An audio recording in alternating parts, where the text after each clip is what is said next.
welcome to News Update on RSTV, Channel 22 here in the Garden City of Port Harcourt.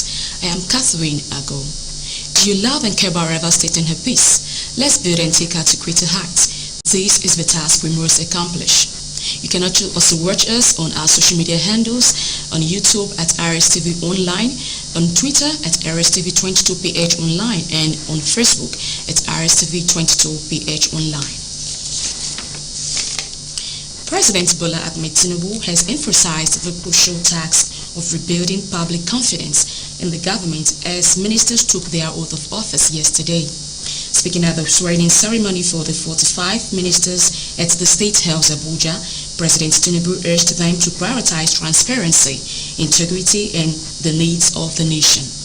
He outlined his expectations for the newly appointed cabinet members, showing his commitment to holding them accountable to the standards the administration had promised the Nigerian people, stressing that they should work for Nigerians and not for their regions or their individual states.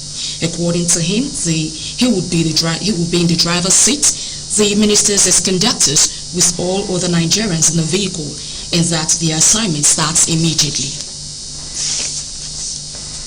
Plateau State Governor Caleb Muthwang has clarified that the 5 billion naira palliative given to each state of the Federation was not a gift, saying it is not a free lunch. Part of it is a loan that must be repaid by each state. The governor, who made this known at a parley with the elders in the state, explained that the 5 billion naira was given in principle to provide succor to the poorest of the poor and to mitigate the hardship in the country. According to him, the 5 billion naira palliative has a 52% drive component, while the remaining 48%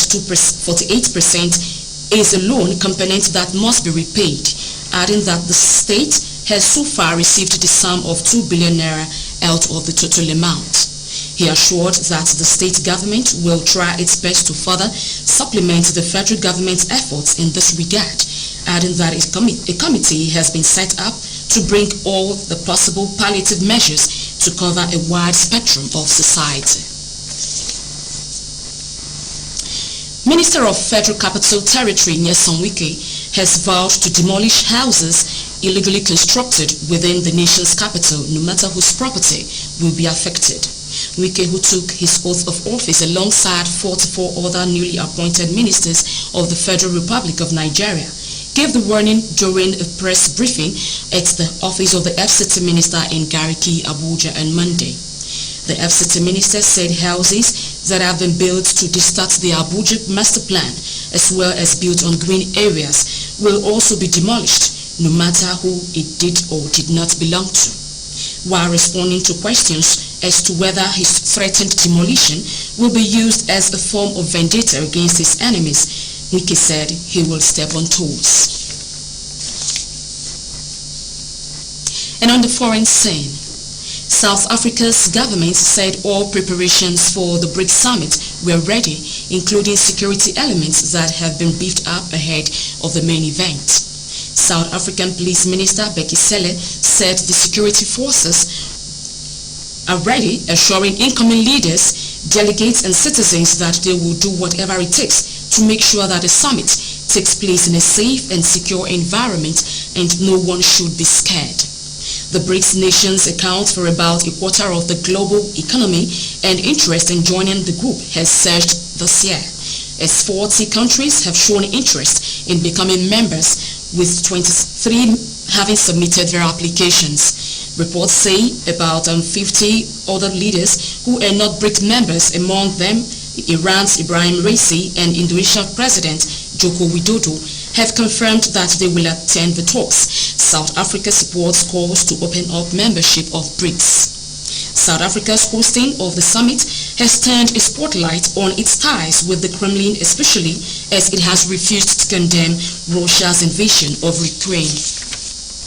The summit is slated for August 22 through 24 at the city's Santon Convention Center after the country took up the one-year rotating chairmanship of the BRICS group in January.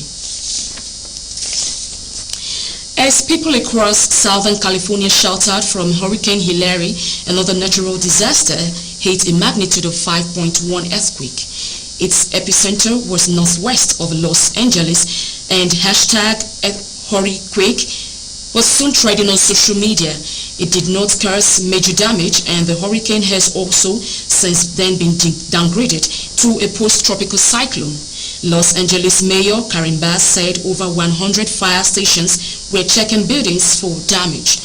Bass said in a tweet that there were no initial reports of structural damage caused by the earthquake or any injuries. However, seismologist Dr. Lucy Jones said it was interesting to have the earthquake near Ojai, and that was the first time they have had a 5 magnitude since 1932 in exactly same location and even within the Ventura Basin, warning that more aftershocks were likely to occur over the next few days. The quake hit at the same time as post-tropical cyclone Hilary, which left many residents on shore where they should seek cover. That's it on the news update. Stay tuned for Dawn Train just after now. I am Catherine Ago. Good morning.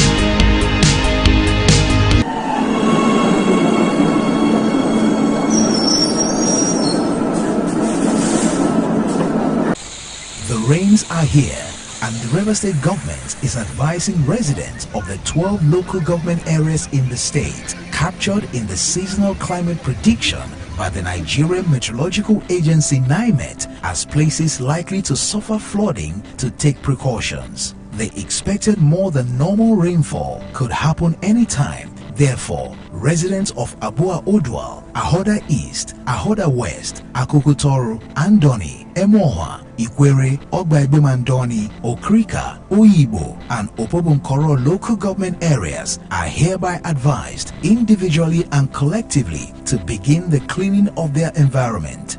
They should open up and clean their gutters to enable normal flow of water. Be prepared to move to higher ground when they see tidal water